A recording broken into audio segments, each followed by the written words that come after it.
Alléluia. Gloire à l'Éternel, notre Dieu, notre Père. Que son nom soit béni, honoré, lui, toujours et partout, dans nos cœurs et dans nos vies. Bienvenue donc à tous au nom de l'école d'Yeshua. Bienvenue à cet enseignement à la fin de ce 6e mois. Nous allons remettre ces quelques instants à l'Éternel, notre Dieu, afin qu'il nous guide, nous fortifie, nous remplisse à la gloire de son Saint-Nom. Père très saint, nous te rendons grâce dans le précieux nom de Yeshua. Merci de ta bonté. Merci de ta fidélité. Merci de ta patience. Merci de ton amour pour chacun de nous, à la gloire de ton Saint-Nom. Étends ta main bienfaisante, Père très saint. Nous nous couvrons du sang précieux de l'agneau. Nous invoquons les mérites de l'agneau sur chacun de nous et nous venons vers toi, Père très saint, afin que tu nous touches, que tu nous remplisses, Seigneur, de ta bonté, de ta fidélité, de ta présence, à la gloire de ton Saint-Nom, dans nos cœurs et dans nos vies, que nous puissions faire les œuvres que toi tu as prévues d'avance, afin de te glorifier, toi le seul vrai Dieu, et celui que tu as envoyé. Aide-nous, mon Dieu, mon Père, à te faire plaisir. Nous te rendons grâce dans le précieux nom de Yeshua, ton Fils bien-aimé. Amen. Allons voir où nous en sommes donc sur effectivement le calendrier donc déjà. Donc je ferme un peu cet écran et nous voici donc au 6e mois. 6e mois donc c'est effectivement donc avant le 7e mois, ça va de soi, et donc avant les fêtes de l'Éternel, qui sont les fêtes des tabernacles ou Rosh Hashanah, enfin dans la tradition juive on appelle ça Rosh Hashanah par erreur. En réalité, c'est la fête des trompettes, Yom Teruah. Ensuite, la fête de Kippour, fête des expiations, et la fête de Sukkot, ou fête des tabernacles. Mais ici, nous sommes donc au dernier Shabbat. Je prends ce 6e mois, je vais sur la droite, ok, et en bas à droite, je trouve effectivement donc le 4e Shabbat de ce 6e mois. C'est la 51e paracha. Vous le voyez en fait ici apparaître à l'écran. 51e paracha, Nitsamim, tous debout, mon frère, ma soeur. Nous sommes tous debout devant l'Éternel, effectivement, pour célébrer les fêtes en fait à venir et célébrer en fait aussi plutôt sa présence dans nos cœurs et dans nos vies. C'est donc extrêmement bien important de comprendre que nous sommes appelés à servir l'Éternel. Et si nous écoutons aujourd'hui, c'est bien parce qu'en fin de compte, l'Éternel nous a, comment dire, choisi quelque part pour nous former, nous façonner pour les temps qui viennent. Les temps vont être très difficiles, très très difficiles. Mais dans mon cœur, je me réjouis. Je me réjouis de ce que l'Éternel va faire, à la gloire de son Saint-Nom. Oui, l'Éternel est en contrôle et l'Éternel veut sauver. L'Éternel est plein d'amour et l'Éternel veut opérer tout un certain nombre de choses afin effectivement que les hommes et les femmes qui s'égarent à droite et à gauche puissent revenir à lui, s'il est possible, oui bien sûr. S'il y a une seule petite possibilité, nous pouvons faire confiance à l'Éternel notre Dieu pour effectivement faire les choses, préparer les circonstances afin que les hommes et les femmes puissent se tourner vers lui. Donc, faisons-lui confiance, marchons par la foi et marchons dans les jugements justes qui sont les siens à la gloire de son Saint-Nom. Donc, nous sommes là donc au dernier Shabbat de ce 6e mois.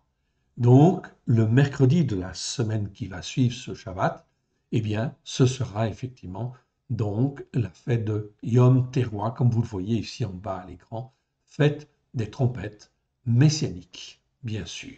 Ok, c'est donc très important. Vous pouvez l'étudier. Nous avons fait déjà des vidéos dessus.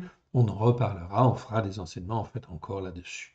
Ok, mais c'est extrêmement important de comprendre les temps et les circonstances. Or, nous arrivons en fait ici dans un temps qui n'est pas seulement en fait une semaine avant effectivement la fête des trompettes, mais c'est avant tout ce qui va se dérouler dans les temps qui viennent. Donc il va se passer en fait de grands bouleversements, de très grandes choses, et il faut bien sûr être attentif, apprendre à obéir et apprendre à être soumis à l'Éternel Dieu, afin de faire les œuvres que lui a préparées d'avance, afin de se glorifier dans les temps qui viennent. Nous allons donc étudier, en fait, ici, à titre d'introduction à cette paracha, nous allons étudier le chapitre 3 de Jérémie. Donc 3 de Jérémie, ok, j'y vais, vous le voyez en fait ici apparaître à l'écran.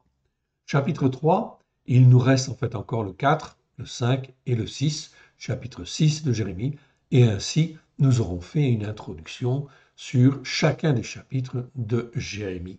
Cela fera donc un petit peu plus d'1 an, en fait ici, que nous faisons des introductions aux parachiotes. C'est très important.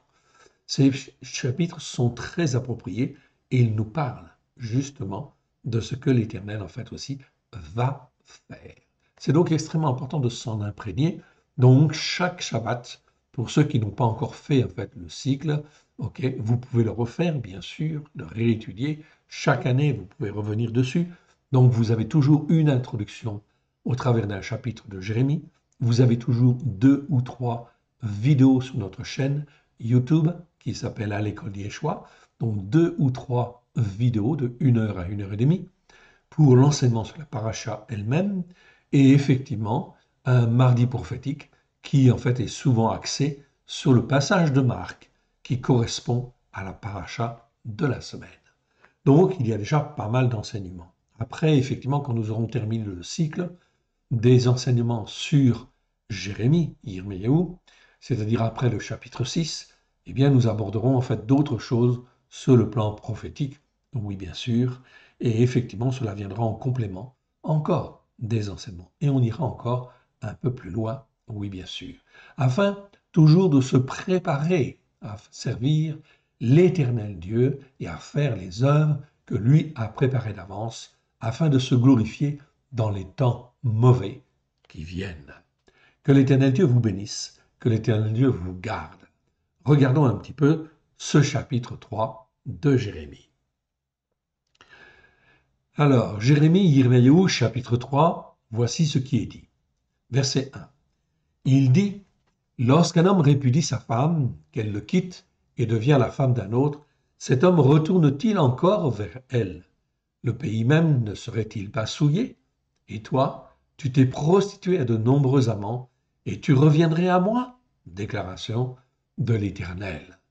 Ici, en fin de compte, le nom de l'Éternel est vocalisé non pas d'une manière classique, comme en fait ici, on le voit ici, comme Yéva.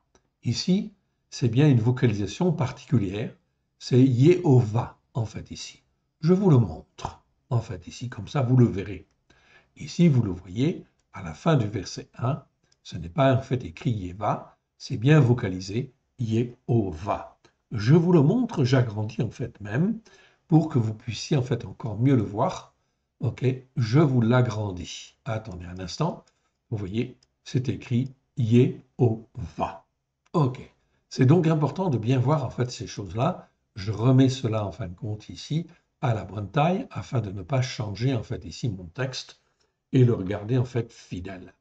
Donc ici, c'est localisé Yehovah.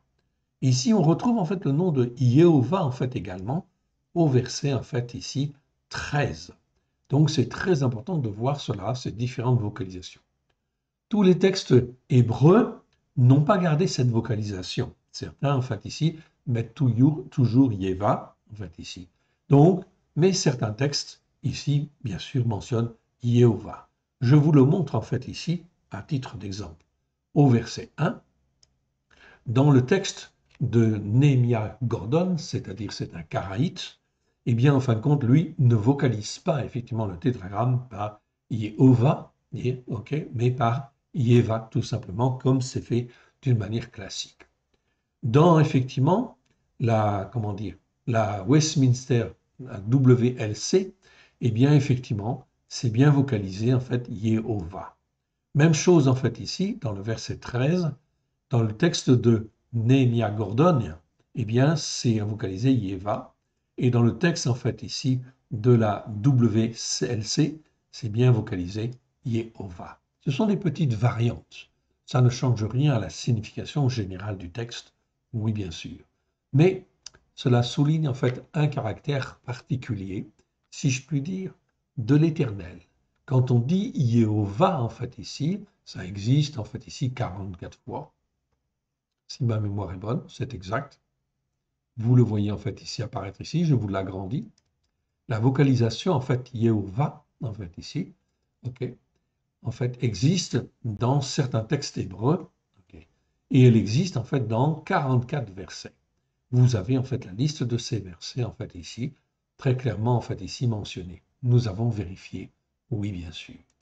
Donc quand on parle en fait ici de Yehovah, ok, on peut s'apercevoir que l'on parle de l'Éternel là, mais en tant que Père souverain, Père glorieux, Père qui en fait ici comme domine sur tout.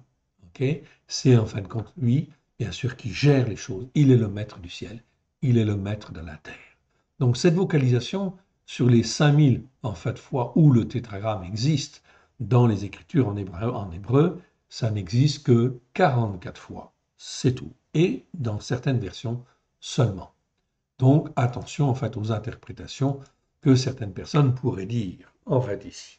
Donc quand on parle des témoins de Jéhovah, bien évidemment, c'est une déformation complète effectivement de l'écriture. Ok, on ne parle pas en fin de compte comme cela. Ok, Jéhovah n'est pas mentionné dans tous les versets non plus. Donc attention aux interprétations. Donc là, on est dans les erreurs, car les erreurs d'interprétation, pardon, car les erreurs d'interprétation entraînent toujours, je dis bien, entraînent toujours et systématiquement des dérapages spirituels très graves où c'est l'homme qui prend en fait le dessus et Dieu en fait n'est plus en fait ici celui qui règne en réalité sur les cœurs et sur les vies. C'est donc extrêmement important de faire attention à l'écriture et de ne jamais déformer en fait les écritures afin effectivement de rester dans la soumission et l'obéissance à l'éternel Dieu et faire, en fait, essayer de faire avec son cœur sa volonté. Mais sa volonté, eh bien, effectivement, il faut la discerner. Et elle se discerne, oui, bien sûr, il peut nous parler par son esprit, il peut nous donner des versets par son esprit, il peut nous guider aussi dans notre cœur, ok, dans notre vie, afin que nous puissions faire sa volonté. Et si nous sommes attachés de tout notre cœur, ok, à l'éternel Dieu nous guide et nous forme et nous façonne et nous garde sous sa protection.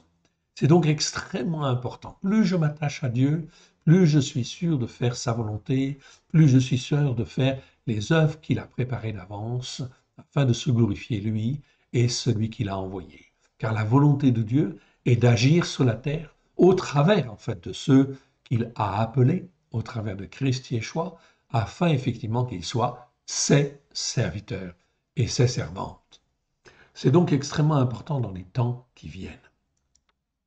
Déclaration ici de Yehovah, de déclaration de l'Éternel. Ok, mais l'Éternel, le Tout-Puissant, celui qui règne, qui est en fait qui décide, en réalité, de tout. Verset 2. Lève tes yeux vers les hauteurs et regarde.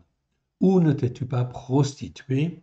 Tu te tenais sur les voies ou sur les chemins, mais c'est mieux le mot voie quand même, comme l'Arabe dans le désert, et tu as souillé le pays par tes prostitutions et par le mal que tu as fait. Ce n'est pas tout à fait la méchanceté, il y a un autre mot pour méchanceté.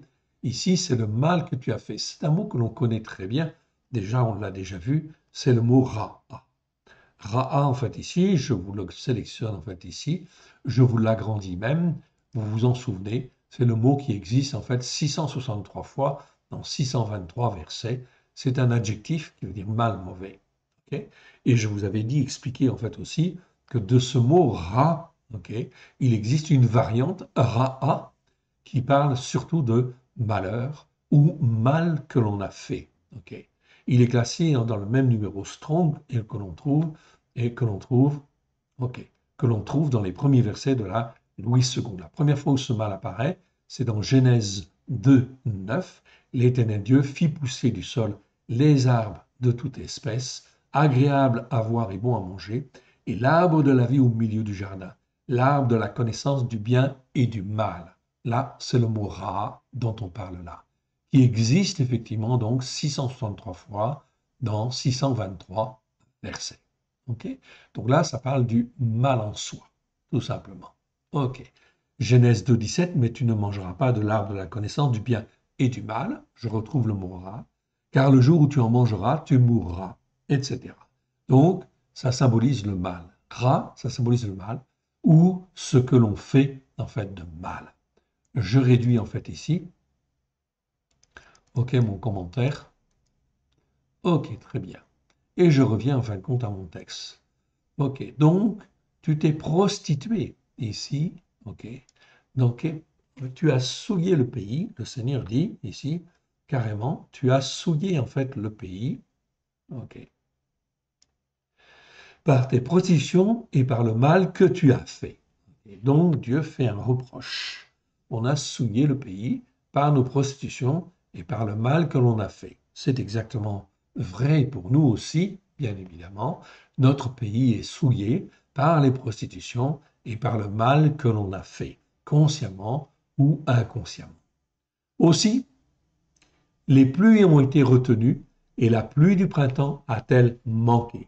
Mais tu as eu le front d'une femme prostituée et tu n'as pas voulu avoir honte. Ok, donc ici, la conséquence de cette souillure, eh bien, ce sont en fin de compte ici, on le voit, ok, les pluies qui manquent. Parce que la pluie est quelque chose de bénéfique, oui, bien sûr, parce qu'elle va mouiller la terre et permettre à la terre de pousser, de produire en fait ici des fruits, de produire toutes sortes en fin de compte de bonnes choses à la gloire en fin de compte de l'Éternel pour le bien de l'homme. Lève tes yeux vers les hauteurs et regarde. Où ne t'es-tu pas prostitué? Tu te tenais sur les voies comme la rame dans le désert, et tu as souillé le pays par tes prostitutions et par le mal que tu as fait. Verset 3, la conséquence, il est bien dit ici, ok. Aussi, les pluies ont-elles été retenues, et la pluie du printemps a-t-elle manqué? Mais tu as eu le front d'une femme prostituée, tu n'as pas voulu avoir honte. Mon frère, ma sœur, ce que nous vivons en ce moment, bien sûr, ce sont des périodes en fait ici d'ensoleillement tout à fait particulières et on peut se poser en fait des questions, mais n'est-ce pas là un jugement de l'Éternel par rapport au fait que les hommes et les femmes, les Français, mais aussi en fait d'autres nations, mais en particulier en fait la France ici, car il s'agit de la France, eh bien effectivement, il y a eu beaucoup, beaucoup, beaucoup de soleil à tel point que les rivières ne sont pas encore asséchées, mais le niveau de l'eau a baissé. Le niveau de la bénédiction qui vient du ciel a baissé, et a baissé d'une manière très large. Ceci est un signe, en fait, ici, un appel à la repentance, en réalité. Mais quel est le comportement des Français ou de la France d'une manière générale? Le comportement des Français ou de la France d'une manière générale et d'avoir en fait ici le front d'une femme prostituée. Elle n'a pas honte.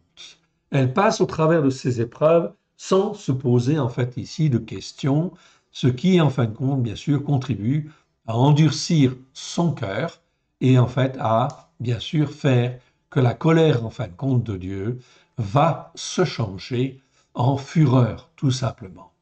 Donc, de l'étape de la colère, on passe à la fureur de la colère. Et là, effectivement, ça devient encore beaucoup plus grave. Oui, bien sûr, parce que on a le front d'une femme prostituée. Donc, voilà les choses très importantes dont il convient de parler et effectivement de dire en fait aux uns et aux autres, repentez-vous, car le règne de Ha Elohim vient effectivement sur la terre. Cela va se faire, mais pas comme cela d'un seul coup. J'ai entendu en fait quelqu'un ou une vidéo qui m'a envoyé une vidéo. Et cette vidéo en fait disait que Yeshua revenait en 2023. N'écoutez pas, s'il vous plaît, tous ces enseignements erronés.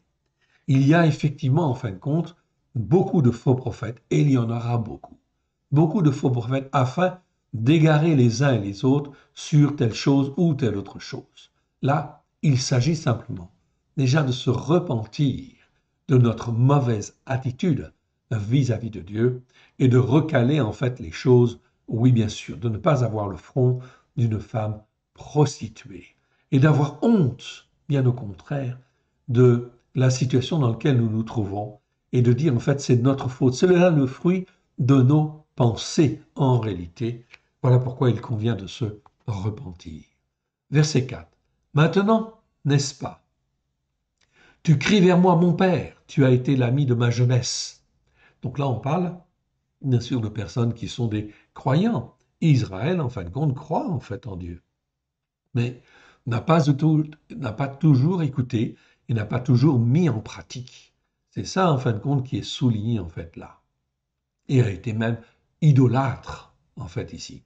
C'est le cas des 10 tribus du Nord, qui ont été particulièrement, en fait, idolâtres, en créant d'autres fêtes, en fait, ici, comme, en fait, Jéroboam, bien sûr, c'est le péché de Jéroboam, qui créa tout un système religieux, en fait, à part, qui, en fin de compte, s'est perverti, en fait, au fil des années, au fil des siècles, et c'est exactement ce qui se passe avec, en fait, les chrétiens catholiques, avec le catholicisme, avec le protestantisme en fait aussi, et toutes les interprétations aussi évangéliques, qui, même si elles ont progressé un peu par rapport au catholicisme et au protestantisme, ont gardé quand même le péché de Jéroboam, c'est-à-dire ont changé en fait ici ce qui est écrit dans la Torah, qui est la vérité, ok, et qui ont changé les choses dans la Torah pour instituer le dimanche, instituer les fêtes, d'autres fêtes qui ne sont pas en fait les fêtes de l'Éternel. Donc là, tout ça, c'est bien en fin de compte la preuve et en fait la mise en évidence de la corruption spirituelle qui règne sur toutes les églises, quelle que soit leur dénomination, oui bien sûr. Dès lors qu'elles ne sont pas ancrées sur les racines hébraïques de la foi, il y a erreur, il y a en fait ici une déviance et il y a effectivement péché. Mais non seulement péché, il y a transgression. Quand cela devient conscient, ce n'est plus un péché, c'est une transgression, où là, en fait, on tombe dans la désobéissance, dans la rébellion contre Dieu. On ne veut pas faire alors que finalement, on nous a avertis. Ça, c'est de la transgression. Mais l'Éternel Dieu, dans sa bonté, au travers de Yeshua, nous rachète, si nous le voulons, si nous nous repentons, eh bien, il nous rachète de nos péchés, de nos transgressions et de nos iniquités. C'est très important de bien retenir ces trois choses: péché, transgression et iniquité. On aura l'occasion, en fait, de revenir là-dessus. Ok. Donc, maintenant, verset 4, n'est-ce pas? Tu cries vers moi, mon Père. Tu as été l'ami de ma jeunesse. C'est bien sûr ce qui va se passer, bien sûr. Les uns et les autres vont crier vers l'Éternel. Oui, bien sûr. Verset 5. Gardera-t-il à toujours sa colère? La conservera-t-il à jamais? Et voici, tu as dit, tu as fait des choses criminelles et tu les as consommées. Tu les as consommées. Verset 6, l'Éternel me dit, au temps du roi Yoshiaou, c'est-à-dire Josias, as-tu vu ce qu'a fait l'infidèle Israël? Donc là, l'infidèle Israël, elle est allée sur toute montagne élevée et sur tout arbre vert, et là, elle s'est prostituée. Elle s'est prostituée à des faux dieux, bien évidemment. Okay? Le culte des saints, c'est bien sûr, en fin de compte, des faux dieux, en fait, quelque part. C'est en fait une abomination devant l'Éternel. Faire une statue, c'est en fait une abomination devant l'Éternel. Le culte, en fait, à Marie, c'est clairement, en fait, ici, de l'idolâtrie, oui, bien sûr. On est bien d'accord là-dessus. Le seul, en fait, qui est le maître du ciel et le maître de la terre, c'est bien l'Éternel Dieu, qui, en fin de compte, avec son Fils, Yeshua Hamashiach, et l'Esprit de Dieu, règne sur toutes ces choses. Donc, on peut prier le Père, on peut prier, en fait, ici, Yeshua, on peut prier aussi l'Esprit Saint, bien sûr, on fait attention à ce qu'on dit, ok, et à ce qu'on fait. Ça va de soi. On peut prier, en fait, les trois, bien évidemment, mais on ne prie pas, en fin de compte, une idole, et on ne prie pas, en fin de compte, Marie, comme en fait on le fait dans le culte catholique, oui bien sûr. C'est là une déviance très grave. Donc ici, as-tu vu ce qu'a fait l'infidèle? Ici, le mot en fait ici est traduit par infidèle. Le mot veut dire infidélité. Je vous le montre, petit f. Ok, c'est le mot en fait ici, je vous le mets ici en évidence, je vous l'agrandis en fait même, le voici. C'est le mot meshuva. Meshuva, en fait, ici, ça veut dire, en fait, plus exactement, plutôt que infidélité, c'est un nom féminin Le numéro Strong, c'est 04 878. Eh bien, en fait, ici, c'est quoi Meshuva? Meshuva, c'est pas l'infidélité simple, non. C'est le fait de se détourner, de ne plus vouloir croire, de résister, de rejeter, de s'éloigner, de s'égarer, mais de façon, on va dire, déterminée ou consciente, de prendre en aversion, en fait, ici. Donc, Meshuva nous parle de ça, de cette attitude. Donc, ce mot-là, en fait, existe dans 12 versets. Vous les avez, en fait, en dessous. Je vous les agrandis, en fait, encore un petit peu pour que vous puissiez mieux les voir. Et si vous voulez, en fin de compte, les consulter, en fait, ici, tous les uns et les autres, vous pourrez aller le voir. Souvent, c'est traduit par infidèle, sauf ici dans le Proverbe 1,32, car la résistance des stupides les tue et la sécurité des insensés les perd. Le mot Meshuva ici est traduit par résistance. C'est très bien. Okay, c'est une bonne, en fin de compte, ici, comment dire, signification de ce mot. Infidélité, c'est pas tout à fait ça. Jérémie 2,19, ta méchanceté te châtira, ton infidélité te punira, tu sauras et tu verras que c'est une chose mauvaise et amère d'abandonner l'Éternel ton Dieu et de n'avoir de moi aucune crainte, dit le Seigneur, l'Éternel des armées. Ici, le mot Meshuva est traduit par infidélité, mais ce serait mieux de dire, en fait, ici, ta résistance ou ta rébellion, en fait, ici, quelque part, ou le fait que tu me rejettes ou que tu t'éloignes de moi, en fait, ici, te punira, en fait, ici. Oui. C'est donc là important de bien, en fait, ici, saisir le sens, en fait, des mots.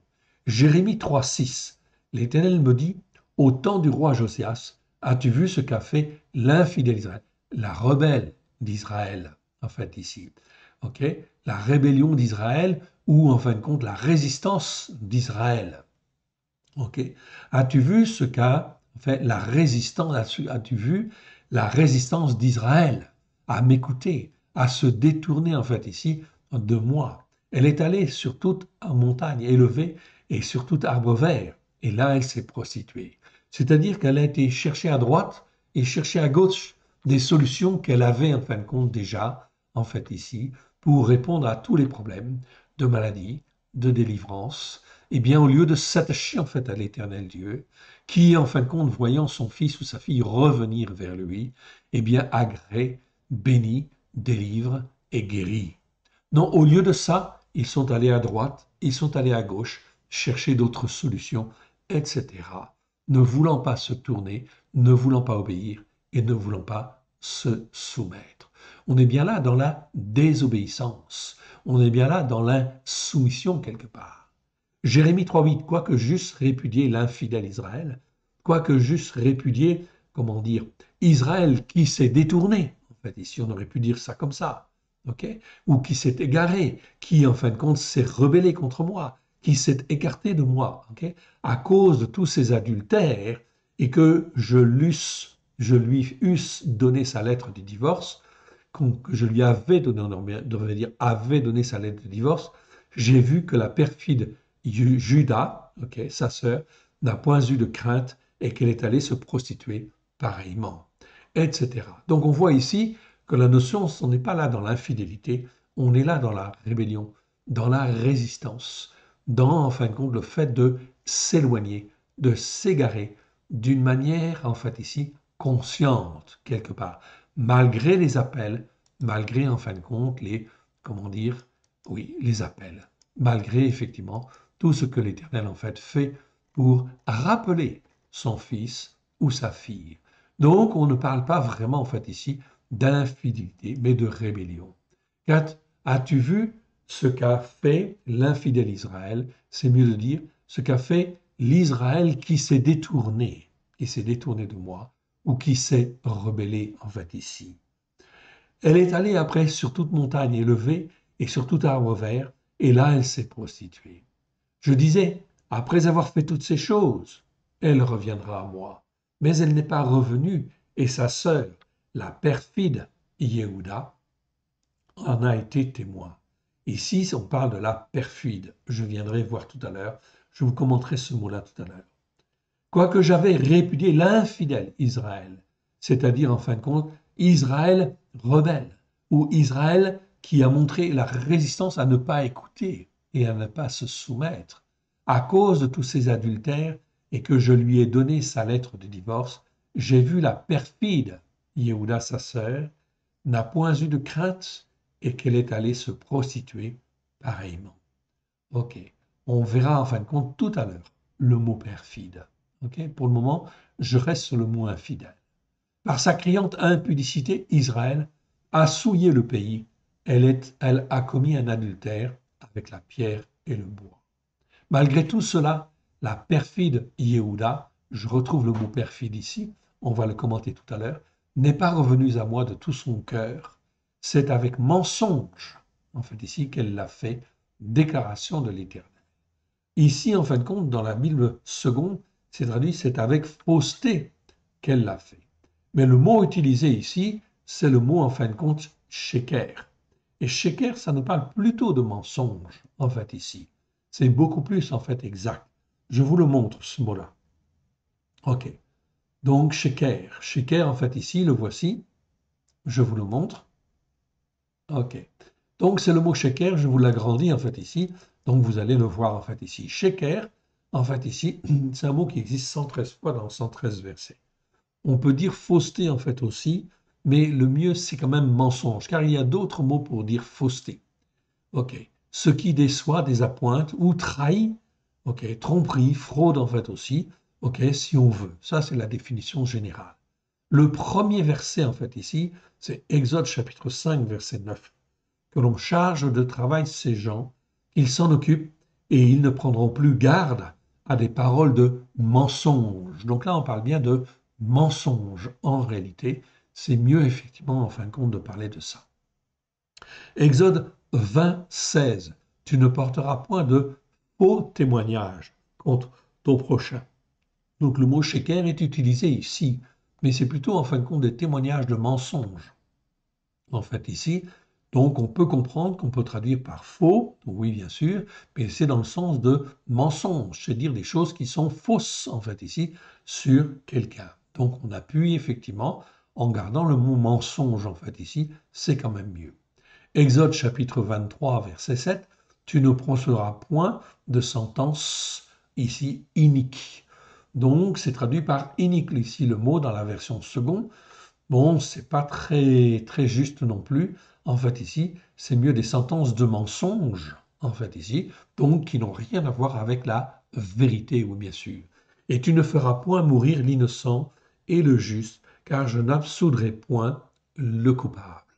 Donc, c'est très important, en fait, ici, de bien caler, d'être un petit peu plus rigoureux sur, en fait, la traduction, en fin de compte, des mots. C'est extrêmement important afin, effectivement, que notre foi puisse reposer sur une parole de Dieu, comment dire, plus simple quelque part, moins ambiguë, en fait ici, dont les versets et en fin de compte les mots disent en fait vraiment ce que c'est.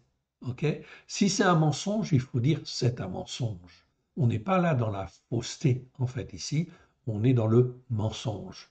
Donc il faut vraiment en fin de compte faire attention. C'est très important, notamment pour certains autres mots en fait ici, ok, où là effectivement on s'habitue ainsi à être plus rigoriste et à être plus juste en fait ici. Donc ça veut dire que on n'est plus à même de pouvoir juger ce qui est mal et ce qui est bien, afin effectivement de mieux trancher entre le bien et le mal. Aujourd'hui, dans nos sociétés, tout est tellement permis, on autorise tellement de choses qu'on ne sait plus en fin de compte ici ce qui est bien et ce qui est mal, en réalité devant Dieu. Or, ce que la Bible dit, quand elle dit que c'est mal, on doit dire que c'est mal. Quand la Bible dit que c'est bien, on doit dire que c'est bien, en fait ici, afin d'apprendre à faire la différence. Ok. Et ainsi, quand on fait la différence, on peut choisir le chemin du bien ou le chemin du mal. C'est donc là très important, en fait ici, c'est une question d'obéissance et de soumission en fait à Dieu. Toujours en réalité. Ok. Je réduis en fait ceci et en fin de compte, on va revenir en fait ici à notre mensonge en fait ici, qui était en fait au verset 10. Malgré tout cela, la perfide, en fait, Yehuda, sa sœur, n'est pas revenue à moi de tout son cœur. C'est avec mensonge qu'elle l'a fait. Déclaration de l'Éternel. Donc Judas est revenu, oui, bien sûr, s'est attaché en fin de compte à l'Éternel en apparence, oui, bien sûr, mais en réalité, il y avait du mensonge. Ok, ici. Pas seulement de la fausseté, non, il y avait du mensonge. Ok, donc on était là, en fait, ici, dans des choses graves. Est-ce qu'on peut tromper Dieu? Non. Ok, on ne peut pas tromper Dieu. Ok, donc voilà pourquoi il est très important d'avoir une attitude vraiment très claire dans nos cœurs et dans nos vies. Verset 11. L'Éternel me dit, l'infidèle Israël. Non, la résistance d'Israël. Ok, Israël, par sa résistance ou par sa rébellion, paraît innocente, en fait ici, en comparaison de la perfide Yehuda. Ah, intéressant. Donc ici, on ne parle pas d'infidélité, simplement. Ok, on parle effectivement de choses plus graves.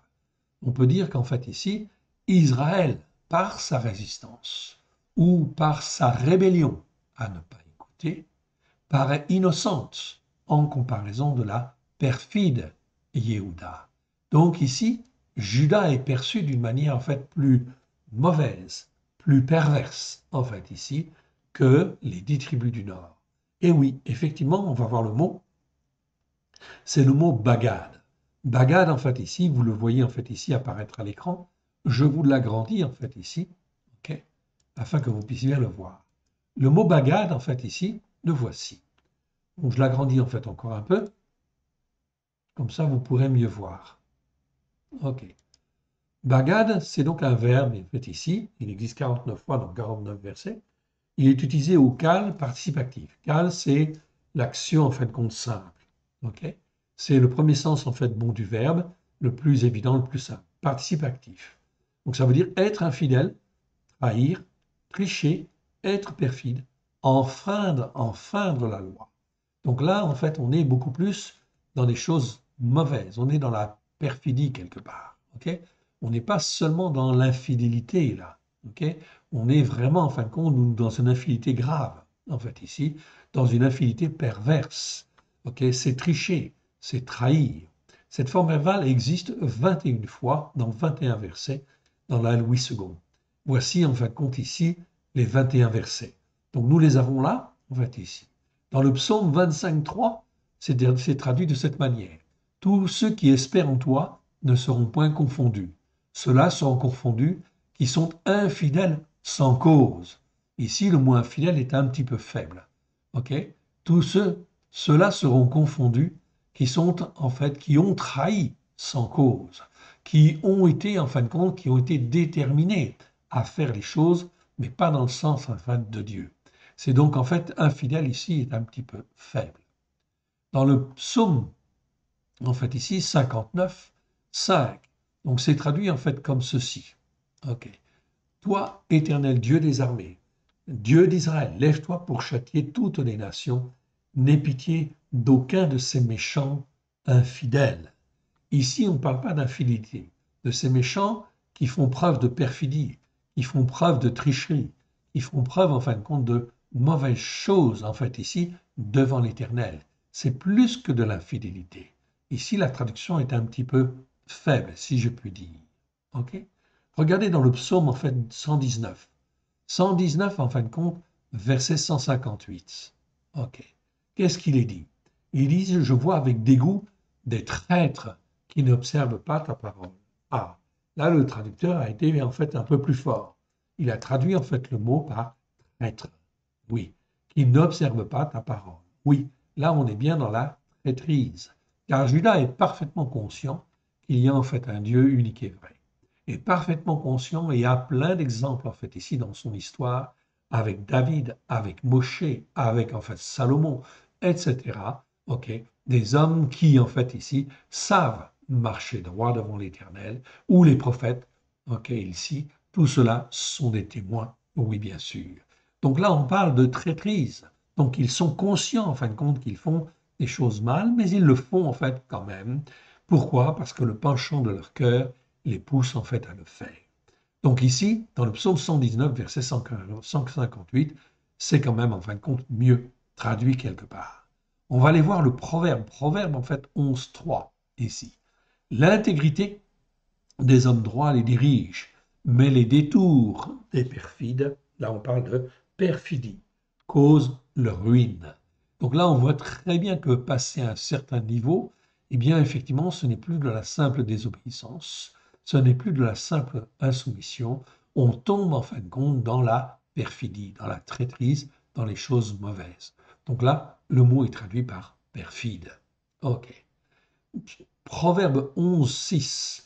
11.6, c'est traduit par méchant. La justice des hommes, ok, droit les délivre, mais les méchants sont pris par leur malice. Non, c'est pas les méchants, c'est ceux qui agissent consciemment contre Dieu, qui sont rebelles, qui sont fidèles. Fidèles dans le sens, en fin de compte, où ils font des choses, ils vont plus loin que l'infidélité. Ils vont effectivement faire des choses qui sont mauvaises devant Dieu. Donc ils sont pris par leur malice. Ok. Proverbe 13, verset 2, en fait, ici. Ok. Par le fruit de la bouche, on jouit du bien. Mais ce que désirent les perfides, c'est la violence. Ici, on voit bien, en fait, ici, que le sens, en fait, du mot a bien, en fait, une connotation très négative, en fait, ici, de perfidie, de traîtrise, en fait, ici. Donc, beaucoup d'autres versets, vous pourrez le regarder, en fait, ici, vous l'avez, en fait, à l'écran, nous parle, en fin de compte, de perfidie, bien évidemment. Ici, en fait, on parle de perfide, en fait, ici, dans le psaume, dans le proverbe 23-28, ok. On parle, en fait, encore, en fait, ici, de pilleur, de pillard. On parle, en fait, ici, de perfidie, dans Jérémie 3.8, en fait, ici. Quand juste répudié, en fait, ici, ben, c'est celui qu'on voit, en fait, à l'heure actuelle. Jérémie 3.11, en fait, ici. Donc là, c'est traduit par perfide. Donc là, c'est plutôt bien, en fait, ici. Donc, vous l'avez, en fait, à l'écran. Si vous voulez le voir plus en détail, il n'y a aucun souci. Vous pourrez donc, en fait, ici, le regarder, en fait, ici, dans le détail. Oui, bien sûr, si vous le voulez. Donc, on parle là, en fait, de la perfide. Ok. Donc, si, en fait, Israël a été rebelle, a été idolâtre, ok, on est bien d'accord, a persévéré, en fait, dans l'idolâtrie, quelque part avec le péché de Jéroboam, eh bien, elle n'a pas été perfide comme Yehuda. Yehuda a été vraiment, en fait, ici, mauvais, a été, en fait, a fait preuve de perfidie, de perversion, en fait, ici, dans son comportement. Donc ici, c'est donc très important de voir la différence, en fait, entre les deux. Mais la conséquence est la même. Ils sont rejetés l'un et l'autre. Va, crie ses paroles vers le septentrion et dit, reviens, infidèle Israël, ou Israël rebelle, qui s'est écarté, qui s'est éloigné en fait de moi, qui a été rebelle en fait ici. Déclaration de l'Éternel. Je ne jetterai pas sur vous un regard sévère, car je suis miséricordieux. L'Éternel Dieu, en fait, est plein d'amour. Il veut revenir, il veut que ses enfants reviennent. Il ne veut pas revenir, il veut que ses enfants reviennent, en fait, à lui. Déclaration de l'Éternel. Je ne garde pas ma colère à toujours. Il va le dire et il va le répéter.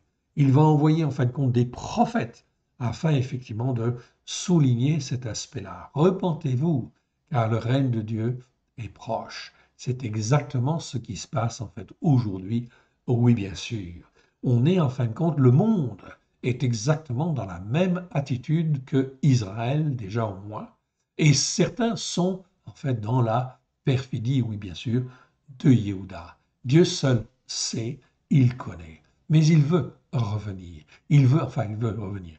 Il veut en fin de compte appeler à la repentance. Donc faire les circonstances pour que les hommes et les femmes puissent se repentir. Voilà mon frère, ma sœur. Pourquoi en fait Yeshua ne revient pas l'année prochaine? Parce qu'il faut le temps en fait ici que, comment dire, que les fléaux en fait viennent, que en fin de compte les hommes et les femmes soient effectivement dans une certaine détresse angoissante, afin effectivement qu'ils puissent se poser les bonnes questions et qu'il y ait des nations en fait aussi qui puissent se poser en fait les bonnes questions et se repentir. Car il est écrit dans les versets prophétiques qu'il y a des nations qui vont revenir en fait à l'Éternel. Donc il est très important de bien comprendre que nous allons traverser une période en fin de compte particulièrement difficile. Et donc il convient de s'attacher à l'Éternel Dieu de tout notre cœur, de toute notre âme, de tout notre être. Car ce que Dieu veut, c'est non pas la mort du monde, la mort des peuples, la mort des populations, mais c'est qu'elles se repentent s'il est possible. Le Seigneur dit, en fait ensuite au verset 13, reconnais seulement ton iniquité, reconnais que tu as été un transgresseur envers l'Éternel ton Dieu. Reconnais ton iniquité. Déjà, le mot iniquité, on l'avait déjà vu. Ok, je vous le montre. C'est le mot en fait ici, en fait avon. Avon en fait ici, on parle là de l'iniquité.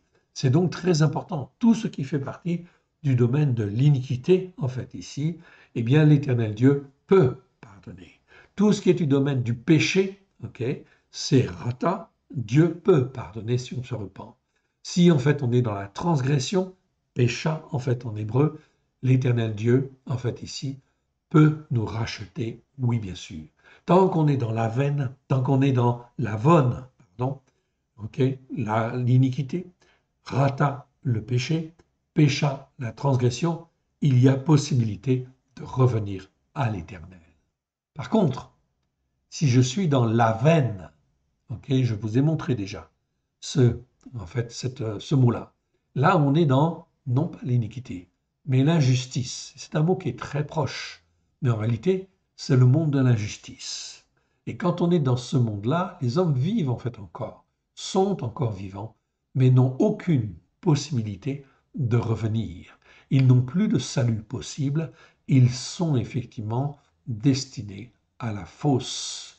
Donc l'écriture est très claire là-dessus, bien que les traductions, en fin de compte, ne permettent pas de faire le discernement, en fait, aujourd'hui, entre les deux choses.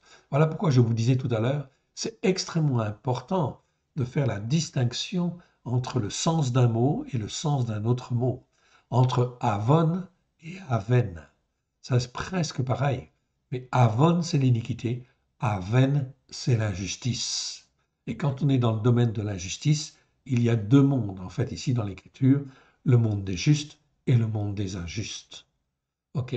Donc c'est très clair, il faut apprendre en fait à discerner. Donc ici, je ne citerai en fait ici qu'un seul verset, c'est en fait celui-là, celui de Exode 34, versets 6 à 7, que vous voyez en haut à droite de l'écran. Exode 34, 6 à 7. L'Éternel passa devant lui et s'écria, l'Éternel, Éternel Dieu, miséricordieux et compatissant, lent à la colère, riche en bonté et en fidélité. En fait, c'est plutôt en vérité. Qui conserve son amour, c'est plutôt sa bonté, attention, jusqu'à 1000 générations, qui pardonne l'iniquité, avon, la rébellion, pécha, ou la transgression. On devrait traduire ici plutôt par transgression. Et le péché, rata, mais qui ne tient point le coupable pour innocent et qui punit l'iniquité des pères sur les enfants et sur les enfants des enfants jusqu'à la 3e et 4e génération. Là, on parle en fin de compte de l'iniquité. C'est donc très important. Ce mot avon est très très mal traduit en fait dans nos Bibles en français. Parfois traduit par péché, faute, crime, mal, etc. Châtiment même, etc. Toutes ces traductions ont contribué à une méconnaissance en fait de ce mot dans le monde chrétien. Donc dans le monde chrétien, on ne fait pas attention à ça, à la traduction en fin de compte des mots, et résultat des courses, eh bien la manière de juger ou d'apprécier les choses est complètement faussée, bien évidemment. Donc là, il faut revenir bien sûr à des interprétations plus justes et plus en fait en corrélation avec le sens des mots hébreux. C'est donc très important en fait ici, bien évidemment, en fait ici pour notre salut afin que nous puissions bien comprendre.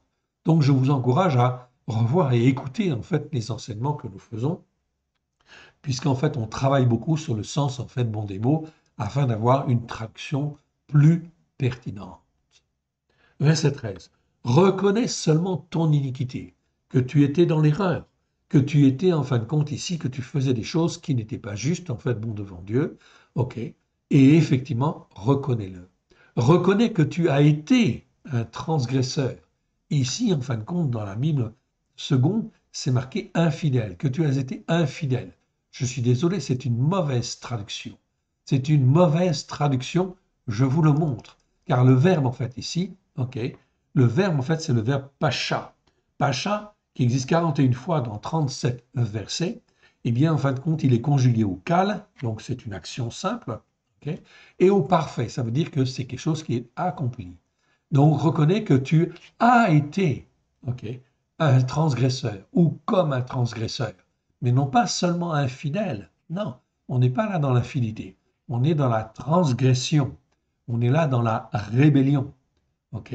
Et si tu reconnais que tu as été dans la rébellion, ou que tu reconnais que tu as été transgresseur, comme un transgresseur, si tu le reconnais, l'Éternel Dieu est fidèle et juste pour te pardonner, est fidèle et juste pour te former, te façonner au travers de Yeshua, celui qui est le Christ, pour te donner le salut.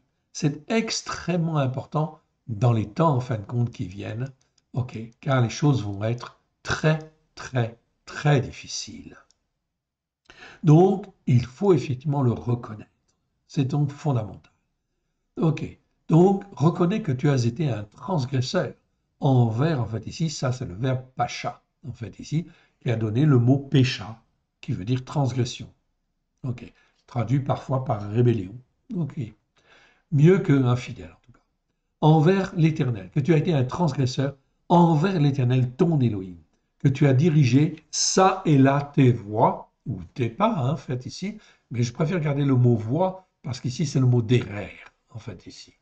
Donc, en fait, même si en français courant, on pourrait dire tes pas, je suis d'accord, ok, c'est mieux de parler de voie, car il y a la voie, en fin de compte, de l'Éternel, et en fin de compte, ici, les autres voies, en fait, ici.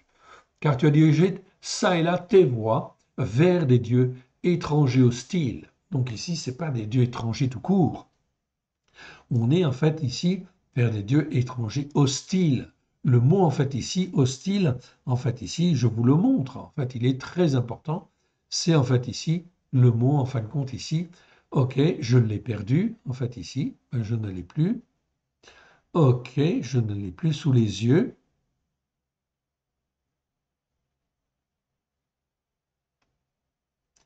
Non, bon, bah, c'est pas grave, on le verra en fait une autre fois. Enfin, c'est un autre mot, c'est le mot zour en fait ici, mais en fin de compte, il n'apparaît plus en fait ici. Donc, j'ai dû non pas le supprimer, mais il doit être quelque part, et je ne le vois plus en fait à l'instant pour vous le montrer en fait ici. Ok, bon, c'est pas grave, on aura l'occasion de le voir en fait à un autre moment en fait ici. Donc, ne nous inquiétons pas de cela. Donc ici, vers des dieux en fait ici, étrangers. OK? Donc, quand je dis en fait Dieu étranger ici, OK, ça peut être des dieux idolâtres. Oui, ça c'est une chose. Mais ici, vers des dieux étrangers. Ici, c'est le mot zour, c'est pas le mot nérar. OK? Donc, comme c'est le mot zour, ça veut dire en fin de compte des dieux qui sont hostiles, des dieux qui sont méchants, en fait, ici, contre Dieu, en fait, ici. Donc, le mot zour marque toujours une hostilité. Ce sont des étrangers qui sont hostiles. Donc, en fait, dans la Bible, vous avez trois sortes, en fait, bon, d'étrangers, qui sont clairement, en fait, exprimés. Il y a l'étranger qui est l'étranger tout simple. Bien sûr, il n'est pas de ton pays, il parle une autre langue, c'est un étranger tout simple, mais il n'est pas hostile et il n'est pas idolâtre. Ok? Ou s'il est idolâtre, il n'est pas d'une manière en fait si violente ou forte. Ok, ça, ce sont en fin de compte, c'est Nera en fait en hébreu. C'est guerre, pardon. Guerre d'abord en fait en premier. Ok? Le deuxième, c'est Nera. Ça, c'est celui qui est étranger idolâtre. Ok? Et en fin de compte, le troisième, c'est l'étranger, le zour, c'est-à-dire en fait, c'est l'étranger hostile, l'étranger méchant, l'étranger en fin de compte qui veut te tuer, qui veut t'assassiner en fait ici quelque part. Ok? Par exemple, les terroristes en fait ici d'une manière générale, ce sont des étrangers hostiles en général. L'islam dur par rapport à Israël, c'est en fait un étranger hostile en fait ici. Ce sont des étrangers hostiles. Donc dans ce cas-là, qu'est-ce que dit le Seigneur dans la Bible? Eh bien, tu ne les fréquentes pas, tu les fuis, etc. Et tu prends des dispositions par rapport en fait à eux.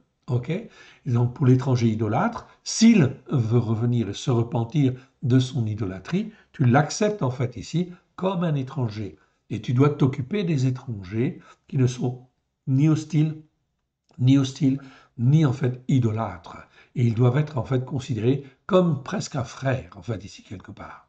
Et tu dois vivre avec l'étranger en fait ici, qui est un guerre. Ok. Pourquoi? Parce que tu as été étranger. Tu as été étranger en Égypte et tu as été étranger en fait ici à différents moments de ta vie. Quand Abraham en fait a voyagé, eh bien il était étranger, ok, et tu l'as protégé. Et il a été bien accueilli par tout un certain nombre d'étrangers en fait aussi quelque part. Alors il a été bien traité. Voilà pourquoi nous devons bien traiter les étrangers, ok, qui ne sont pas idolâtres et qui ne sont pas effectivement hostiles. Donc, il faut faire vraiment attention ici. Donc, ils sont allés vers des dieux hostiles, en fait, ici. OK. Des étrangers, des dieux étrangers hostiles. Sur tout arbre vert, et tu n'as pas écouté ma voix. Déclaration de l'Éternel. Donc ici, en fait, on voit bien qu'il y a une pratique, en fait, ici, où on s'habitue à une théologie, on s'habitue à une pratique religieuse qui est mauvaise contre Dieu et qui est même contre Dieu, hostile, en fait, à Dieu. Verset 14. Revenez, enfants rebelles, déclaration de l'Éternel, car je suis votre maître. Je vous prendrai un d'une ville, deux d'une famille. Je vous ramènerai dans Sion. Je vous ramènerai dans Sion. Dieu, l'Éternel Dieu, dit, si tu te repens, l'Éternel Dieu va te ramener. Alors ici, ce chapitre 3 de Jérémie est tout à fait approprié, oui bien sûr, avant effectivement les fêtes de ce septième mois. Fête des trompettes, où on sonne du chauffard pour appeler en fait à la repentance. La fête des expiations, en fait, qui est faite justement pour en fait nous pardonner. Et là, ça nous parle du sang de l'agneau qui justement en fait nous lave, nous purifie de nos péchés, afin qu'ensuite, avec la fête des tabernacles, nous puissions célébrer effectivement en fait la communion fraternelle, si je puis dire, à la gloire de l'Éternel. Donc c'est effectivement donc très important ces fêtes. Et le chapitre 3 de Jérémie se positionne extrêmement bien en fait ici en termes d'introduction à ces fêtes de l'Éternel. Revenez, enfants rebelles, déclaration de l'Éternel, car je suis votre maître. Je vous prendrai un d'une ville, deux d'une famille, et je vous ramènerai dans Sion. Je vous ramènerai en fait dans Sion, ou plutôt sur Sion, sur la montagne spirituelle de Sion, sur les valeurs spirituelles de Sion. Verset 15. Je vous donnerai des bergers selon mon cœur. Ils vous paîtront avec intelligence et sagesse. L'Éternel fait une promesse en fait ici. Il appelle à la repentance, ok, justement pour que des hommes et des femmes puissent venir. Mais les circonstances ne sont pas encore suffisamment dramatiques quelque part au niveau en fait bon des fléaux pour amener à la repentance les hommes et les femmes qui sont, comment dire, séduits par l'idolâtrie dans ce monde. Alors, il faut encore un peu de temps avant que Yeshua ne revienne. Donc, n'écoutez pas les faux prophètes qui disent que Yeshua revient l'année prochaine. Car Dieu veut sauver, en fait, ici, d'abord, dans un premier temps. Ok. Revenez, enfants rebelles, déclaration de l'Éternel, car je suis votre maître. Je vous prendrai un d'une ville, deux d'une famille, et je vous ramènerai dans Sion. Je vous donnerai des bergers selon mon cœur, et ils vous paîtront avec intelligence et sagesse. Le mot cœur, en fait, ici, c'est le mot lève. Lève, en fin de compte, ici, je vous l'avais déjà montré, en fait, il me semble. OK, mais c'est très important, en fait, ici. Vous en avez une définition ici. Je vous l'agrandis, en fait, à l'écran pour que vous puissiez, en fait, la lire et, en fait, aussi, en fait, la regarder plus en détail. Je ne vais pas rentrer, en fait, dans le détail. Il y a deux mots, en fin de compte, ici, qui parlent du cœur, en fait, ici, en hébreu. Il y a le mot levav et le mot lève. Levav, c'est le cœur en fait naturel, et c'est le cœur en fin de compte qui a des sentiments, qui a ceci, qui a cela, le cœur humain, okay, le cœur charnel, on va dire. Ok, ça c'est Levav. Et quand on est dans le lève, ici c'est un autre mot, c'est le cœur qui est censé être formé, façonné, instruit en fait par la parole. C'est le cœur au sens de l'homme intérieur, siège des pensées, de la volonté, de la compréhension, mais ce mot en fin de compte ici nous parle en fait du cœur spirituel. de l'homme. Ok, c'est en fait extrêmement intéressant. Ce mot en fait ici est parfois traduit dans certains versets par pensée, comme en fait ici 2 Chroniques 24:4. Regardez, et le dernier verset ici, ok, 2 Chroniques 24:4. Après cela, Joas eut la pensée, ou plutôt eut dans le cœur, de réparer la maison de l'Éternel. Jérémie 3:16. Lorsque vous aurez multiplié et fructifié dans le pays, en ces jours-là, dit l'Éternel, on ne parlera plus de l'arche de l'alliance de l'Éternel, elle ne viendra plus à la pensée. On ne se rappellera plus, ok, on ne se la rappellera plus, et on ne s'apaisera plus de son absence, et l'on n'en fera point d'autre. Pourquoi? Parce qu'elle n'est pas nécessaire. Parce qu'en fin de compte, au travers de Yeshua, la connaissance, en fait, est là. Et les hommes sont formés, façonnés. Donc, traduire le mot lève par le mot pensée, c'est un petit peu limite, c'est pas tout à fait juste en réalité, mais c'est bien le cœur spirituel de l'homme. Mais l'essentiel est de comprendre. OK? Donc, je vous le laisse ici, vous pourrez le regarder et faire une pause si vous le voulez. Donc, ici, on revient en fait au mot cœur. Je vous donnerai des bergers selon mon cœur. OK? Donc là, c'est excellent. Et ils vous paîtront avec intelligence et sagesse, dit l'Éternel. Donc vous voyez bien qu'il y a bien un temps, en fait, ici, où les hommes, en fait, Dieu secoue, en fait, la terre, non pas pour condamner et faire périr tous les hommes sur la terre, non, pour, en fait, appeler à la repentance. OK? Et que, en fait, les hommes et les hommes puissent être formés, façonnés. Et ils vous paîtront avec intelligence et avec sagesse. Lorsque vous aurez multiplié et fructifié dans le pays en ces jours-là, déclaration de l'Éternel. On ne parlera plus de l'arche de l'alliance et elle ne viendra plus au cœur. On ne se la rappellera plus, on ne s'apaisera plus de son absence et l'on n'en fera point une autre. En ce temps-là,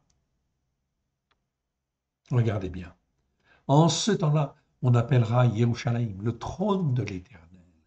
Toutes les nations s'assembleront à Yerushalayim au nom de l'Éternel, et elles ne suivront plus les penchants de leur mauvais cœur. Donc ici, on parle des penchants de leur mauvais cœur. C'est vrai en fin de compte ici que cette parole-là semble nous parler du règne messianique au temps de Yeshua. On est bien d'accord, qui va venir sur la terre. Mais avant, il y a aussi une période en fait ici de repentance qui doit venir avant effectivement que Yeshua ne revienne sur la terre. Toutes les nations s'assembleront à Yerushalayim au nom de l'Éternel. Elles ne suivront plus les penchants de leur mauvais cœur. Donc penchant en fait ici, on avait déjà vu en fin de compte ce mot-là, en fait ici, c'est le mot shérirout en fait ici. Je vous le montre en fait à l'écran. Donc le voici, shérirout, ok, penchant, durcissement. Voici les 10 versets où se trouve en fin de compte ce mot-là. Toujours traduit par penchant, c'est un mot qui est très bien traduit, qui est bien traduit d'une manière générale. Je vous le fais apparaître à l'écran, donc si vous voulez faire pause et faire une copie, vous pouvez voir tous les versets.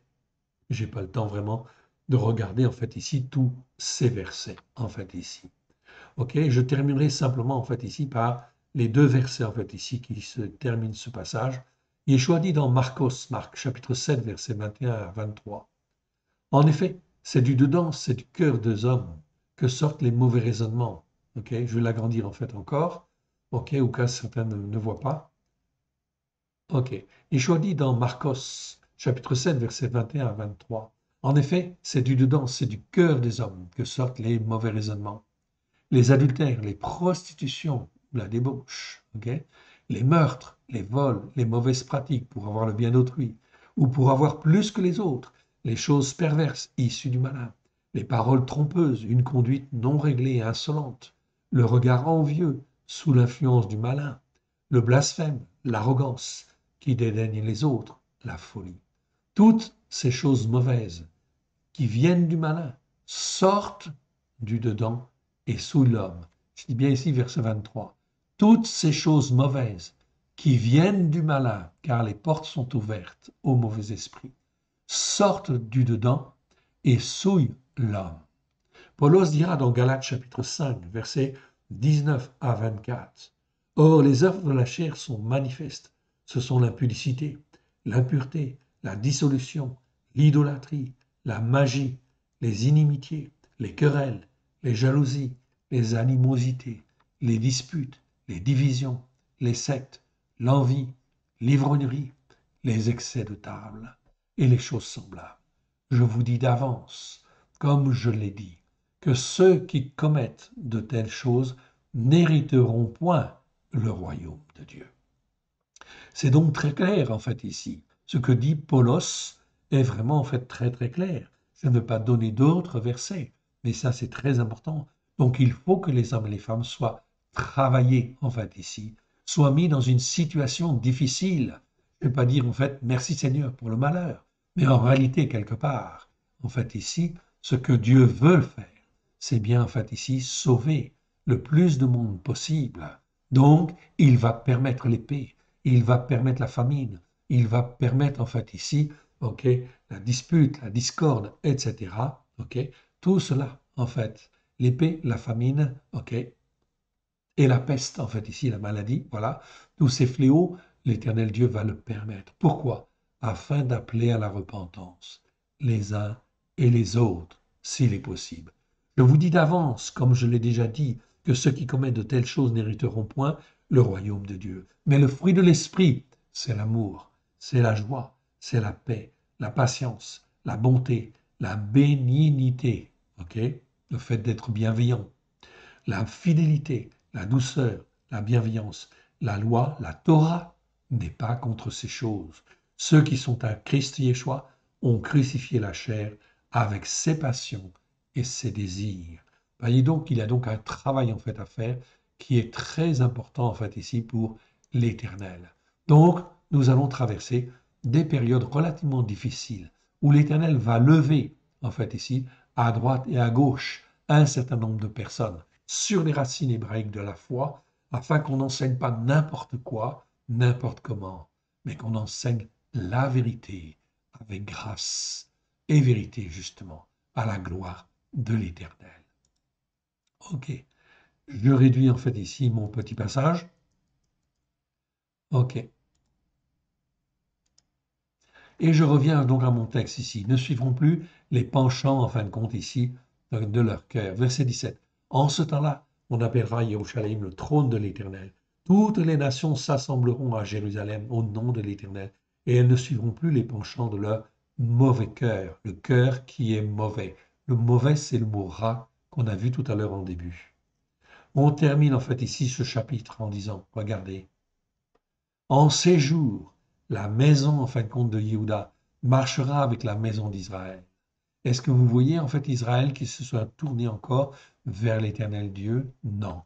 OK? Il y a donc des temps prophétiques, en fait, ici, qu'il faut respecter avant, effectivement, que les grandes calamités viennent sur le monde, avant que Yeshua ne revienne, avant que l'Antéchrist, en fait, ici, ne soit là. Il faut, effectivement, en fait, ici, que les calamités viennent. Encore une raison pour laquelle Yeshua ne revient pas l'année prochaine, ok, c'est que l'Antéchrist, en fait, n'est pas là, en fait, encore. Ok, le roi du monde n'a pas été institué roi du monde. Donc, c'est contraire. Il n'y a pas d'enlèvement avant, effectivement, l'avènement, en fait, de l'Antéchrist. C'est impossible. Donc, il y a des périodes de troubles, de difficultés, en fait, avant. Oui, bien sûr, dans le but d'amener les uns et les autres à la repentance, afin effectivement que beaucoup d'hommes et beaucoup de femmes qui se sont égarés et effectivement puissent revenir à l'Éternel. Regardons la fin de ce discours. En ces jours, la maison de Yehuda marchera avec la maison d'Israël. Elles viendront ensemble du pays du Septentrion au pays que dont j'ai donné la possession à vos pères. Je disais, comment te mettrai-je Comment te mettrai-je parmi mes enfants et te donnerai-je un pays de délices, un héritage, le plus bel ornement des nations? Je disais, tu m'appelleras mon père et tu ne te détourneras pas de moi. Ok. Verset 20. Mais comme une femme qui a trahi, ici c'est pas infidèle, c'est le mot bagad qu'on a vu tout à l'heure, mais conjugué de notre manière et au parfait. Donc c'est mieux de dire mais comme une femme qui a trahi son amant. Ainsi vous m'avez trahi, maison d'Israël, déclaration de l'Éternel. Une voix se fait entendre sur les lieux élevés. Ce sont les pleurs, les supplications des fils d'Israël, car ils ont perverti leur voix. Ils ont oublié Yehovah, leur Elohim. On retrouve en fait ici la vocalisation en fait de Yehovah, en fait ici. OK, qui existe 44 fois. Donc vous voyez dans ce chapitre, en fait, sur les 44 fois où le terme Yehovah en fait existe, eh bien on le retrouve en fait 3 fois dans ce chapitre. Revenez enfants rebelles, ok, ce que dit le Seigneur. Revenez, revenez enfants rebelles, je pardonnerai vos égarements.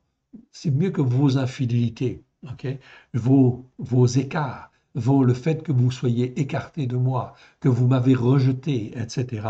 Je pardonnerai tout ça, dit l'Éternel. Est-ce qu'on a vu en fait encore que Dieu avait pardonné ces choses-là? Non. Alors, ne me parlez pas d'enlèvement en fait ici. Il n'y a pas d'enlèvement en fait avant de toute façon. On est dans une période qui va être très difficile avant en fait l'enlèvement, avant la mise en place de l'Antéchrist, afin effectivement que les hommes et les femmes puissent revenir et que l'Éternel Dieu puisse exercer sa miséricorde et pardonner. Nous voici, nous allons à toi, car tu es l'Éternel, notre Elohim. Oui, le bruit qui vient des collines et des montagnes n'est que mensonge. Oui, c'est en l'Éternel, notre Elohim, qu'est la victoire d'Israël. Regardez bien ce verset. OK? Oui, le bruit qui vient. Le bruit qui vient des collines et des montagnes, c'est les collines spirituelles, c'est les montagnes spirituelles, c'est-à-dire de toutes les doctrines, en fait, qui existent, n'est que mensonge. Oui, c'est en l'Éternel, notre Elohim, qu'est la victoire. Là, on parle bien, en fait, non pas de salut, on parle en fait de Teshoua, c'est-à-dire, en fin de compte, la victoire, en fait, ici, d'Israël, ou la délivrance accomplie. C'est le mot, en fait, ici, Teshoua, qui apparaît, en fait, ici. Je vous le montre, en fait, ici. Le mot Teshoua, le voici. OK? Et c'est la 33e fois où nous avons, en fait, ici, ce mot Teshoua. Le mot Teshoua, en fait, ici, vous voyez, ça vient de Yesha et ça vient de Yeshua. OK? Ici, Yeshua, ça a donné aussi Teshoua. Teshoua avec un tav, en fait, ici. OK? Eh bien, ça veut dire qu'en fait, ça, c'est la victoire. Donc, c'est un mot qui existe 34 fois dans 32 versets. Ça nous parle de la victoire ou l'accomplissement du salut ou de la délivrance accomplie. Ce mot est traduit indifféremment dans les traductions françaises par secours, délivrance, salut, victoire. C'est pourquoi il faut le distinguer, en fin de compte, pour le distinguer de Yesha ou de Yeshua, il est préférable de traduire Teshoua par victoire. Oui, bien sûr. En effet, on pourra remarquer que le mot commence en hébreu par la lettre Tav qui termine l'alphabet hébreu, comme Yeshua est la fin de toute chose. En grec, on dit Christ Yeshua est l'alpha et l'oméga. En hébreu, on dit Yeshua Mashiach est l'aleph, le aleph et le tav, le début et la fin. Voici les 32 versets où se trouve en fait ici ce mot Teshua. Vous l'avez là en fait à l'écran. Vous pouvez faire une copie, une photo d'écran, etc. comme vous le voulez. Ce mot-là est très très très mal traduit. Ça veut dire victoire ou délivrance accomplie. C'est donc très important. Ici, je vous donne un exemple. Vous l'avez à l'écran, vous pourrez le regarder. On aura l'occasion de toute façon de le revoir. Je réduis en fait ici ça. Et en fait, on va revenir dans notre texte, en fait, ici. OK, je reviens dans mon texte, ici. Oui, verset 23. Le bruit qui vient des collines et des montagnes n'est que mensonge. Oui, c'est en l'Éternel, notre Elohim, qu'est la victoire d'Israël. Les idoles ont dévoré le produit du travail de vos pères, de nos pères, dès notre jeunesse, leurs brebis et leurs bœufs, leurs fils et leurs filles. Nous avons honte pour couche, nous avons notre honte pour couche et notre ignominie pour couverture, car nous avons péché contre l'Éternel, notre Elohim, nous et nos pères. Voilà une attitude de repentance très clairement en fait expliquée dans Jérémie 3, qui est tout à fait appropriée avant les fêtes du 7e mois. Une attitude de repentance pour ce que l'on croyait être juste et qui n'était pas juste. Nous étions dans l'erreur. Nous avons, l'Éternel Dieu va faire des choses absolument merveilleuses, fantastiques dans les temps qui viennent, mais il convient d'apprendre l'obéissance et d'apprendre la soumission. Nous avons notre honte pour couche et notre ignominie pour couverture, car nous avons péché contre l'Éternel, notre Élohim, nous et nos pères, dès notre jeunesse jusqu'à ce jour. Nous n'avons pas écouté la voix de l'Éternel, notre Élohim. C'est donc là quelque chose de très important de bien comprendre, en fait, ici, cet aspect-là. Oui, bien sûr. OK? Donc, le chapitre 3 ici nous appelle à la repentance, à revenir vers l'Éternel, à nous préparer, bien sûr, à ces fêtes, afin effectivement de les vivre, mais de les vivre le plus intensément possible à la gloire de l'Éternel, de revenir à lui, à l'Éternel Dieu, notre Père, afin qu'il puisse nous toucher, nous façonner, nous former. Terminons par une petite prière. Merci, Père très saint, de ta bonté et de ta fidélité chaque jour. Merci pour l'enseignement que tu nous donnes. Tu nous appelles à nous repentir, oui, Seigneur. Pardon parce que nous avons péché. Pardon parce que nous avons commis des transgressions. Pardon parce que nous avons été dans l'iniquité. Nous ne voyions même pas nos péchés, nos transgressions. Mais toi, dans ta bonté, dans ta miséricorde, tu nous appelles, malgré tout, à te servir, à nous attacher à toi et à rester attaché à toi, afin que par ton esprit, tu puisses nous former, nous façonner, que nous puissions être dans les temps qui viennent un peuple pour toi, un peuple pour te servir, te glorifier, toi, le seul vrai Dieu, et celui que tu as envoyé. Aide-nous, mon Dieu, mon Père, à être des hommes et des femmes debout, afin de te servir, te glorifier, et d'aider tous ceux que tu veux, Seigneur, à la gloire de ton Saint-Nom, afin que nous puissions les aider, les former, les aimer, Seigneur, les accueillir et de me leur montrer, Seigneur, la voie du salut au travers de Yeshua HaMashiach, celui qui est appelé le Christ. Merci, Père. Merci, Yeshua. Merci, Esprit Saint. Amen. Que l'Éternel Dieu vous bénisse et vous garde. Shabbat Shalom à tous.